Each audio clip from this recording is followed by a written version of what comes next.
विजय जी, आप सहमत हैं क्या कि सचिन पायलट ही अगर कांग्रेस जीती राजस्थान में तो वो मतलब सर्वमान्य एक विकल्प हो सकते हैं जो सबको स्वीकार हो?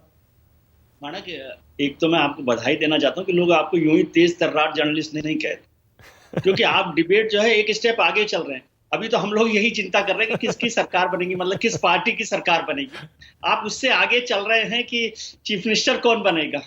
तो मतलब मैं बधाई मैं मैं आपको इस विजय बात जी की। आपको इसके पीछे का जो सोच है वो बता देता हूं। दरअसल मैंने ये सोचा कि आजकल जनता को हक है ये जानने का बिल्कुल कि ठीक कोई है, ठीक पार्टी है। वोट मांगने आती है तो मैं हमारा आपको सीएम बधाई दे कौन रहा हूँ, बनेगा, हमें बताइए। बधाई दे रहा हूँ। और जो हमारे दोनों पॉलिटिकल मित्र हैं, सिंह साहब और दुबे साहब, उनका लिए भी मुझे अच्छा लगा कि वो दोनों लोग भले ही विरोधी हो, लेकिन दोनों लोग दूसरे के घर की चिंता ज्यादा करते हैं।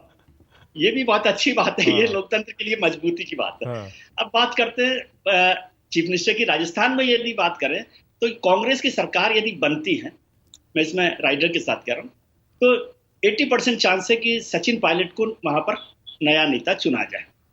कांग्रेस में अब अशोक गहलोत की बारी जो है मेरे हिसाब से पूरी हो गई। हालांकि वो अभी सिटिंग चीफ मिनिस्टर है, सबसे लोकप्रिय नेताओं में से भी है, कांग्रेस के सबसे बड़े और पुराने नेताओं में से भी है, लेकिन अब शायद बारी सचिन पायलट की वहां पर होगी। लेकिन अब भारतीय जनता पार्टी वहां पर सरकार बनाती है कि नहीं बनाती है, ये इंपॉर्टेंट है। और आपने भारतीय जनता पार्टी की जो तीनों नेताओं के नाम लिए, मुझे नहीं पता कि वहां पर कौन चीफ मिनिस्टर बनेगा, लेकिन राजस्थान, मध्य प्रदेश और छत्तीसगढ़, तीनों जगह जो तीनों नाम हैं, शिवराज जी, वसुंधरा जी और रमन सिंह, कम से कम ये तीनों लोग चीफ मिनिस्टर नहीं बनेंगे। इतना संभावना मैं आपको बता सकता हूं कि वैसे सिंह साहब इसको खारिज कर सकते हैं क्योंकि वो ज्यादा जानते हैं कि कौन बनेगा नहीं बनेगा, लेकिन ये तीनों के चांसेस कम है कि ये बने।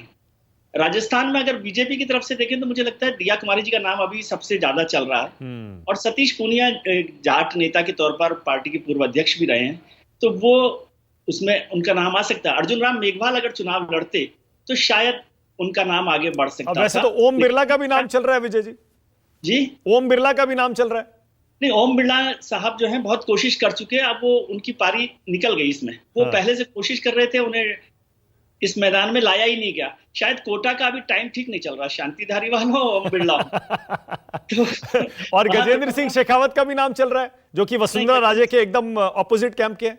देखिए, वसुंधरा जी को रिप्लेस करने के लिए राजपूत लीडर्स में अब दिया कुमारी वहां पर सबसे आगे आएंगी। प्रधानमंत्री के साथ वो मौजूद दिखाई दी हैं। पार्टी की जब प्रधानमंत्री की बैठक हुई तो वसुंधरा जी को मौका नहीं मिला, दिया जी को मौका मिला हाँ। वहां पर। तो दिया कुमारी जो है वो सबसे ज्यादा है। और अभी जो 3 दिन पहले दिल्ली में एक मेवाड़ के राजघराने से जो आए थे, उनकी जब यहाँ पर पार्टी में ज्वाइनिंग हुई है तब भी दिया कुमारी वहां मौजूद थी। हालांकि उसमें दिया कुमारी ने एक्टिव रोल प्ले किया था, तो दिया कुमारी सबसे ज्यादा वहां पर दिखाई देती है। और जाट नेता की अगर चर्चा होगी तो शायद सतीश पूनिया, जो भारतीय जनता पार्टी के पूर्व अध्यक्ष रहे हैं प्रदेश में, वो भी एक नाम हो सकता है जिनको लेकर किया जाए।